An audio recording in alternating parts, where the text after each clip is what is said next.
Pour construire un formulaire avec la méthode template, on va d'abord écrire la balise HTML form. Ensuite, à l'intérieur de cette balise-là, on va insérer le label, ensuite le input, pour pouvoir permettre à l'utilisateur d'entrer les données.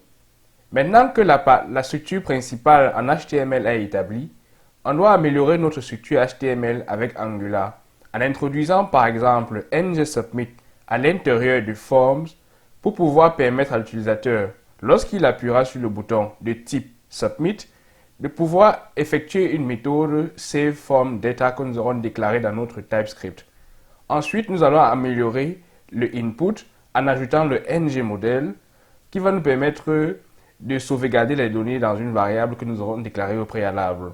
À cela, nous allons utiliser une variable lastNameVar par exemple, qui va nous permettre d'exporter la directive ngModel. À partir de cette directive-là, on va exploiter les éléments que nous offre Angular tels que ngClass pour pouvoir ajouter une classe d'invalidité et transformer l'input en rouge.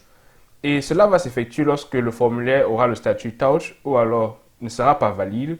Pourquoi est-ce qu'on vérifie les deux? Simplement parce que lorsque l'utilisateur arrive initialement sur notre page, on n'aimerait pas que l'erreur soit déjà affichée, mais seulement lorsqu'il aura entré une donnée qui n'est pas valide.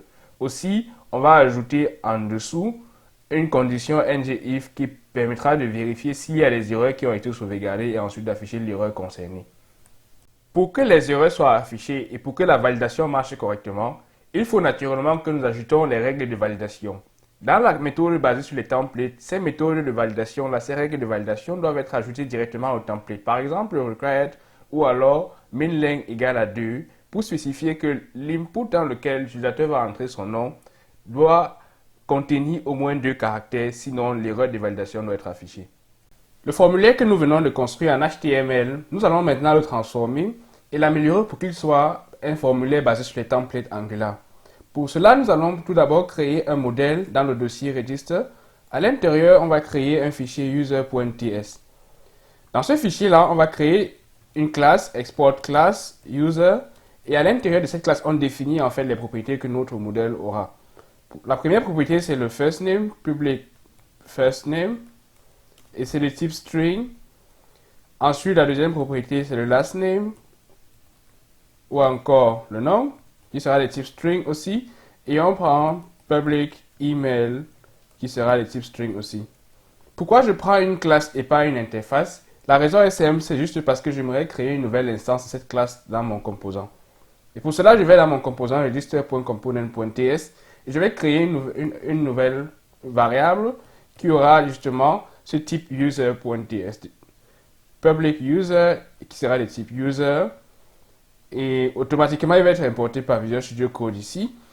On va mettre que c'est égal à new user pour créer une nouvelle instance de cette classe-là. La prochaine étape pour nous, c'est de connecter notre formulaire avec les propriétés de cette nouvelle variable user qu'on vient de créer.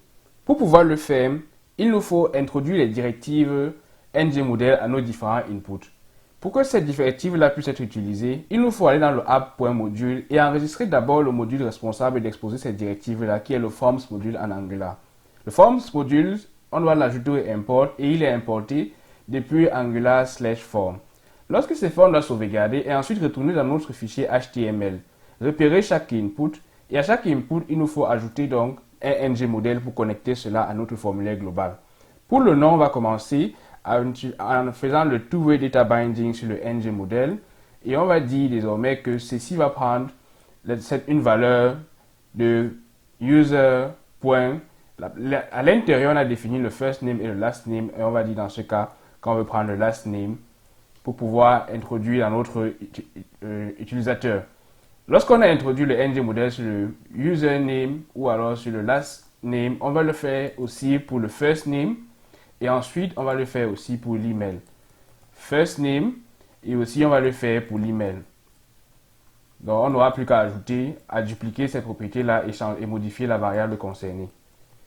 Maintenant que c'est fait, il nous faut déclarer comment est-ce que notre élément, notre variable va être appelée dans notre objet final du form groups. Pour cela, on a besoin de déclarer le name et dans le name, on va donner l'attribut last name, on va donner la variable last name Et également, il faut le faire sur les autres inputs, prénom et email. Pour cela, on va donner name et on va dire que ceci c'est first name. Et pour l'email, ça sera naturellement email. Maintenant qu'on a fait ceci, il nous faut être en mesure de pouvoir lire les données qui viennent de ceci. Pour le faire, il nous faut simplement aller dans notre formulaire et de déclarer le ngSubmit qui va nous permettre de lire cela. Avec ngSubmit, on a la possibilité d'appeler une méthode submit, autant pour moi, d'appeler une méthode que nous aurons déclarée dans notre TypeScript. La méthode que nous allons déclarer dans notre TypeScript, on va l'appeler par exemple save public save data. Par exemple, c'est une méthode qu'on peut appeler. Et à l'intérieur de cette méthode-là, on va mettre par exemple un console log qui va nous permettre de voir dans la console si notre méthode est appelée. On va mettre hello par exemple dans cette console. Et c'est le message qui va être affiché dans la console si cette méthode est correctement appelée. Ici à l'intérieur, on va appeler cette méthode saveData. Mais pour le moment, si on regarde dans notre navigateur et qu'on vérifie, dans notre console, en faisant F12 ou alors simplement un clic droit et examiner, et quand on clique sur sauvegarder, on va voir que notre méthode est déjà appelée, hello est déjà appelée correctement. Généralement, pour que on soit sûr que la méthode submit doit toujours être appelée, il nous faut définir sur notre bouton type simplement égal à submit. Comme ça, HTML va pouvoir distinguer notre bouton comme étant celui qui va générer ou alors appeler cette méthode saveData à travers le ngSubmit. Lorsqu'on regarde dans le navigateur et qu'on clique sur le bouton sauvegarder, on va se rendre compte que hello est appelé plusieurs fois, aussi longtemps que nous cliquons sur ce bouton-là. Mais pour le moment, ce que nous voulons faire, c'est qu'on veut voir les données qu'on va entrer dans le nom, prénom et email. On veut les voir affichées dans la console. Ce qu'on va faire pour cela, c'est qu'on va passer dans notre méthode que nous avons créée dans le register.component.ts. On va passer ici un paramètre. Le paramètre, là, on va appeler ceci registerForm, par exemple. Ce registerForm, là, doit prendre un type.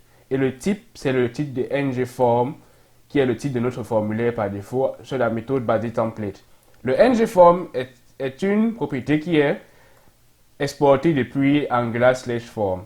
Avec le ngForm, ce type-là, on peut désormais dire que dans notre console, on ne veut plus seulement avoir hello, mais on va avoir plutôt le ngForm ou alors le registerForm que nous avons à l'intérieur, .forms. Il a un .forms qui va nous permettre d'afficher ce qui est contenu dans le formulaire.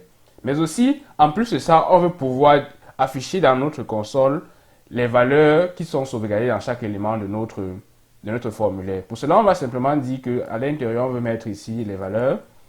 Et ces valeurs-là, on va dire que cela va afficher depuis le JSON Stringify pour que cela puisse convertir les valeurs et afficher directement ceux qui sont contenus dans les propriétés. Et on va dire register forms et on va mettre ici, à la place de form, on va mettre plutôt value pour pouvoir avoir les valeurs qui sont sauvegardées à l'intérieur. Maintenant que nous avons fait cela, allons dans notre register form et on dit ici qu'on veut passer ce nouveau paramètre-là.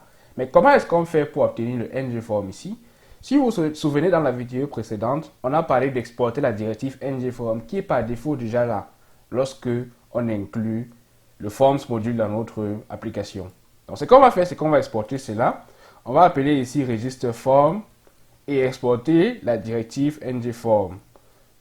Lorsqu'on a exporté cela, cela est disponible pour être réutilisé. Ça veut dire que désormais, on peut venir passer ça ici comme paramètre et on va dire ici register form. Lorsqu'on a fait cela, on peut aller dans notre application et on tape par exemple ss, ff et on tape ici ça@dd.com par exemple et on met sauvegarder. On va voir qu'à l'intérieur de notre console, on a d'abord le forms group qui a été créé. Lorsqu'on va expandre notre objet, lorsqu'on va le dérouler, on va voir qu'il y a les controls qui concernent notre email, notre first name, notre last name. Et on a aussi le statut qui est valide, on a le statut change, en fait tous les statuts que nous avons présentés plus précédemment, dirty, disable, enable, etc. Mais aussi on a les valeurs de notre formulaire, last name a la valeur SSS comme on peut voir ici dans le nom, first name a FFF, email a la valeur récupérée depuis notre champ.